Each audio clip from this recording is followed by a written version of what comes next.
Hello Farrokh, and welcome to your first ArchDaily interview. Thank you.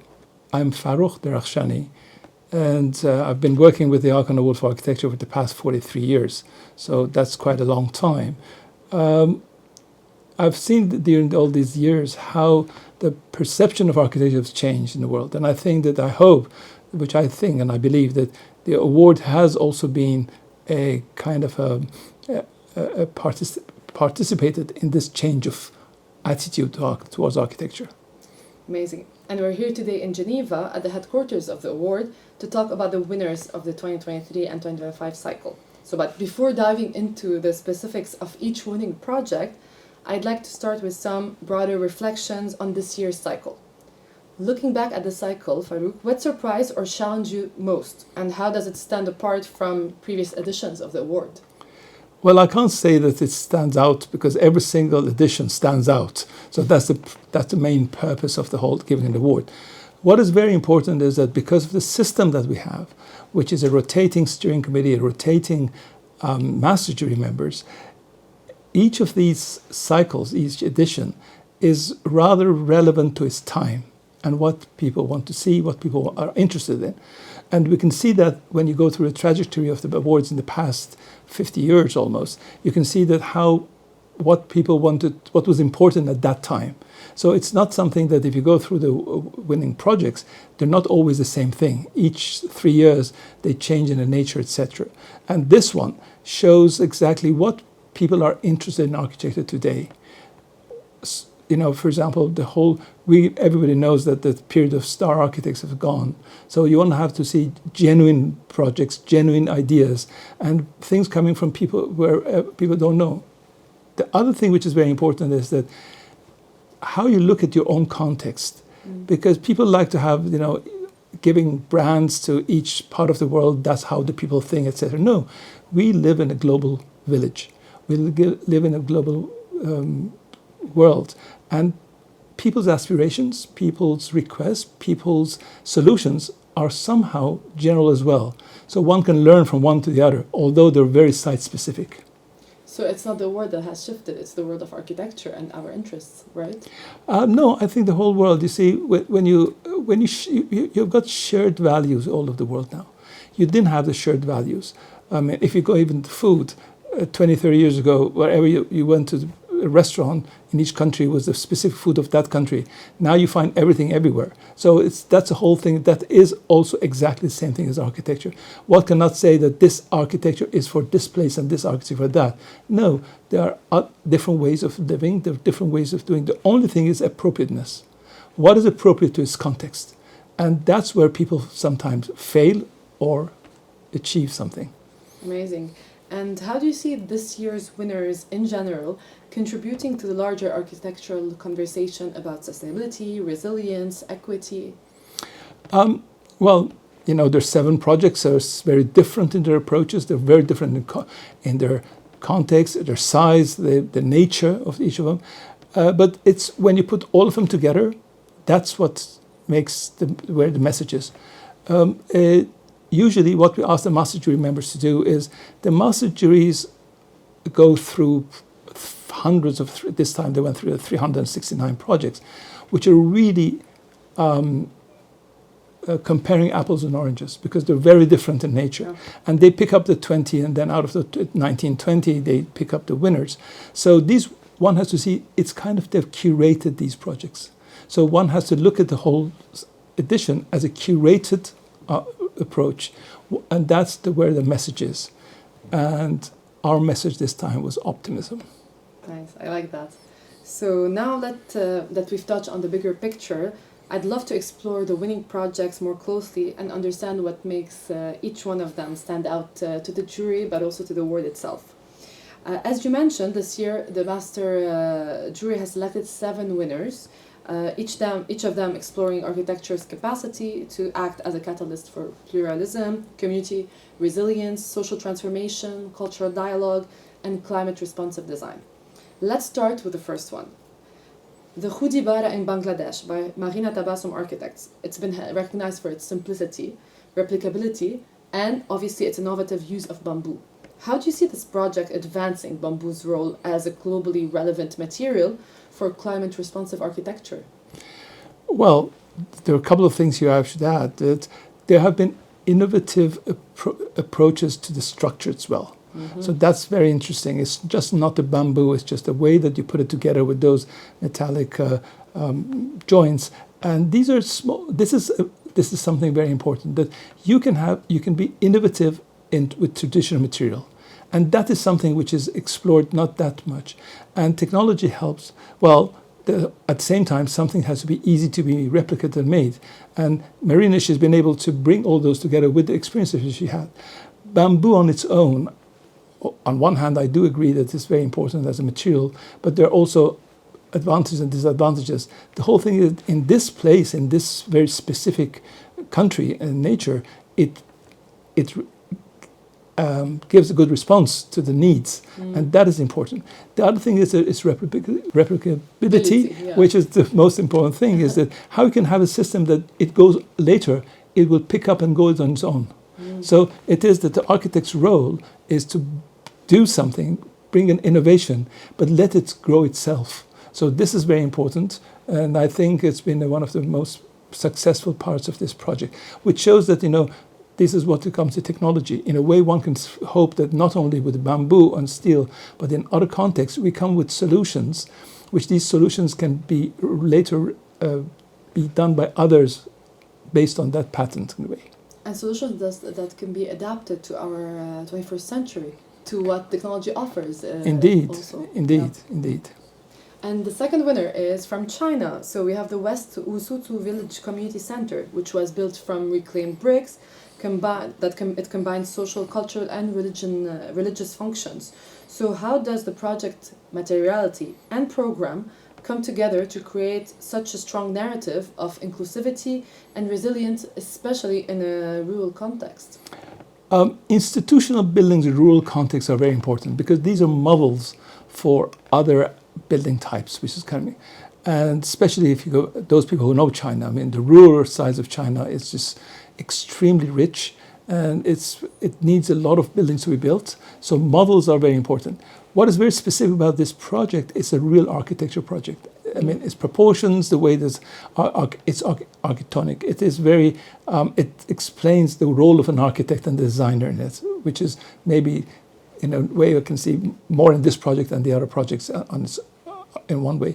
At the same time, it is understanding the context. So these architects, they understood the context, what can be working socially for the people, and reclaiming the bricks that they had was a part of it was a kind of a solution. It was a kind of a given thing that maybe one doesn't think about it, and the intelligence of the designer was how you can recuperate that without having maybe that plan. I mean, it was not planned to be in a way that we're doing something very ecological, etc.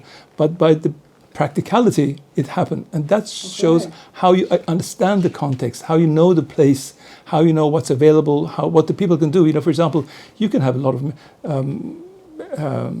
recuperated material, but if you don't have the manpower who's able to do that, it would not work. So it's a combination of all those, and that's the architect's role, which is chef d'orchestre. That's the first thing you study at the Beaux-Arts. Yeah. In Egypt, there is a revitalization of the historic Esna. How does this integrated approach set a new model for revitalizing heritage cities facing contemporary challenges? The whole, the dual relationship between tourism and culture assets, that's a huge dilemma, because tourism is an economic development. It's a need for societies, especially for places which, there are not other means of production. And it's it's one of the biggest industries in the world, and Egypt being one of the most important. The whole thing is that one has to be clear who is benefiting from that. Because of the nature of it, when you're on a river, there's only the harbor, etc. So it will only have an impact on a very small part of that community. What is important with Esna was that the people who conceived the project, Takwin, they were able to bring that energy in the city. So they expanded it.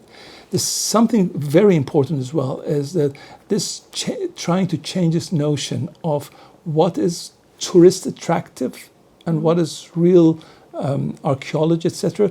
Because as the government wanted to, as like a lot of other project which was done in the past, that you go and clear up around the monument from whatever has been added to it.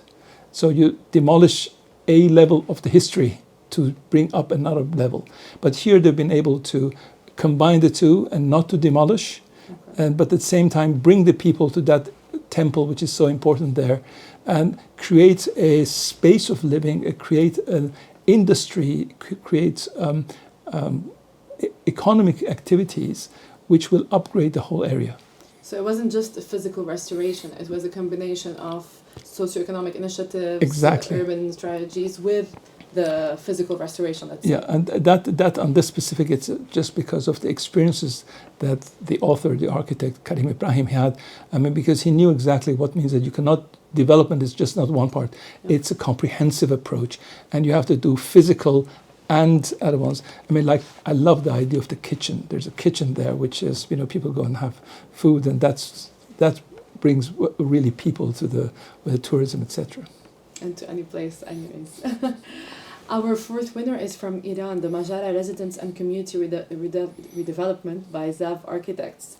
How does the project show the power of architecture to generate new economies while remaining sensitive to its fragile context? And here also we're talking also about tourism.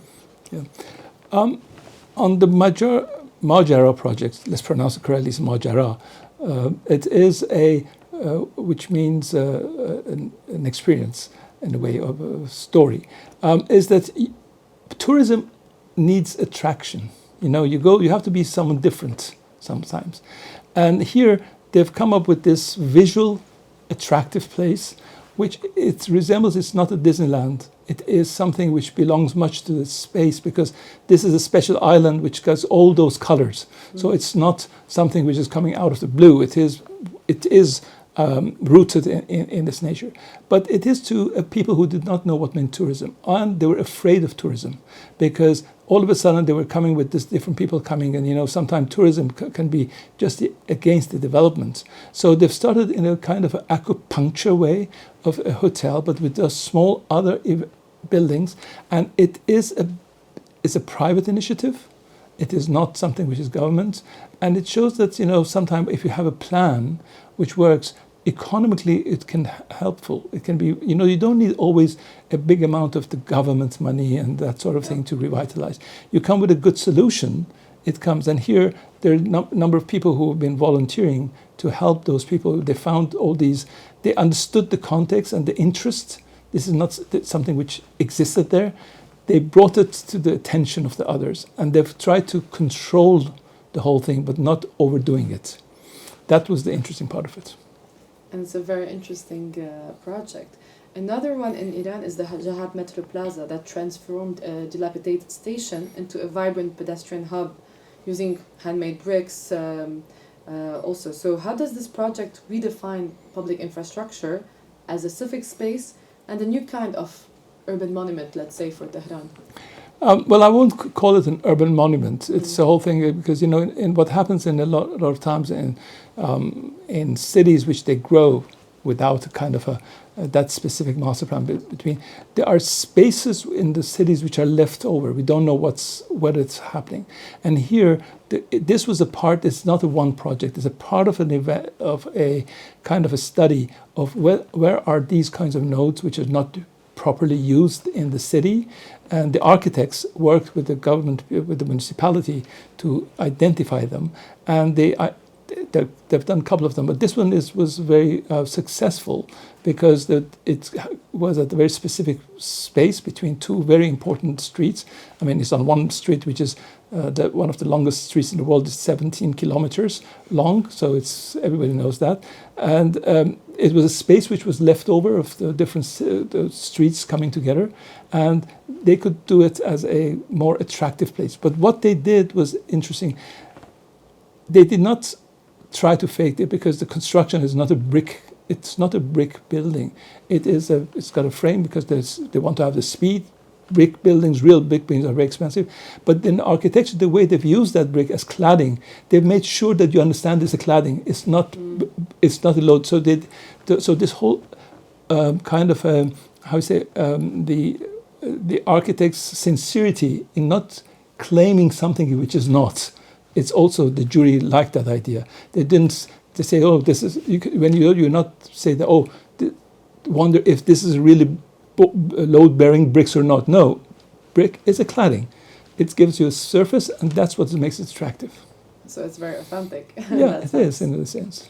And they created an urban node for pedestrian, right? Yeah, just rearrange the space, and well, like any public space anywhere in the world, sometimes people in crowds come. You don't know how it's handled. Sometimes you need to to see the success, but how many street hawkers that come in there. It's good to have them or not good to have them. These are all questions which is not the architect's role. In Pakistan, Vision Pakistan combines joyful design, local craft, and economic efficiency while housing a charity that empowers disadvantaged youth.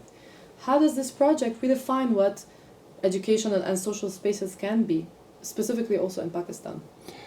The sites is one we call, all over the world, especially in the developing countries and the rapidly growing cities, there are some urban spaces which are, and extensions are nondescript.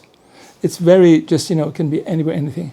And then here we can see the initiative of two people. It's very interesting. The story is very interesting, as you know, that from the zakat, the money of the people, the charity, they put the money in to make a charity organization for the young men who are not educated. But the idea was that to at the same time make it attractive, using local know-how and local material.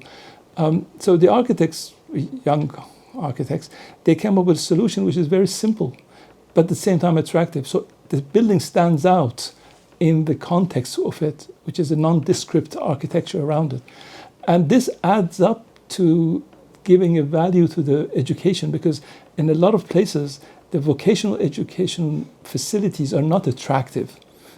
But this whole thing of this young people, young men, going into a building which is on its own is very symbolic, adds up to being proud of where you are. Being proud of what the building that you are working in or you're studying is helps in the development of those students as well. And that's important. Nice. Last but not least, Wonder Cabinet by AAU Anastas in Palestine. It brings together local artisanship, contemporary design, and cultural production as a form of resistance. My question to you is, how does this project demonstrate architecture's power to assert identity and foster resilience in a politically charged context? Well, again, coming back, we talk about the context, and you specifically explained the context, how difficult. Contexts can be difficult anywhere. It's not one specific situations which are, you're under occupation, you're under other pressure, you're under occupation of the climate, the nature. The whole thing here is that these architects, in a way, they've played the role of activist architects, so they themselves were the initiators of the project. They came up with something which is very conventional, a structure which could be anything, but at the same time, this anything is a part of the reality. And the way that they position the building, how it looks, it gives this space. I mean, these interior spaces are very well designed. So it can be a hub for activities. So when you bring life into a building, you make it more powerful. And you make that to go with the resilience, because they've got a radio station there, they've got art events, they're having... So it becomes a community center. In our world today, we're just somehow not very clear. We should not say museums, art galleries, schools, hub. So we need public spaces which people can use it at different parts of the year by different programs. And the architects have been, by knowing the context, and that's I repeated, because they knew that what it means. They had symbolic elements in the architecture, using it, the way that you see what you see on the other part of it. You see the Israelis occupied territories at the same time, the villages, etc. So you give them an identity of place, and that identity what is very important in this project is not a building built of stones of Bethlehem, which one thing that is the identity. No, the real identity is this concrete building. Amazing. Farrokh, thank you so much for going through all those 7 winners. Would you like to add anything else about this edition? No, this edition is going to open, it's going to end a cycle, and we hope that we will receive more new ideas for the years to come. Because one thing is very important, is the Aga Khan Award for Architecture gives awards to buildings which are built and in use. Yeah. It means that the idea of them is not new. The idea has been conceived at least 5-10 years before. By the time architectures take time, by the time you think of something, building it, and then waiting a year to evaluate it, that it works or not, it's a long time. But sometimes you find very new ideas in something which is built, which is not only the idea of the architect when they conceived of the client, but the whole thing, how it functions today. And that is very good. And I hope we'll get more of such projects in the future. Thank you very much. Thank you.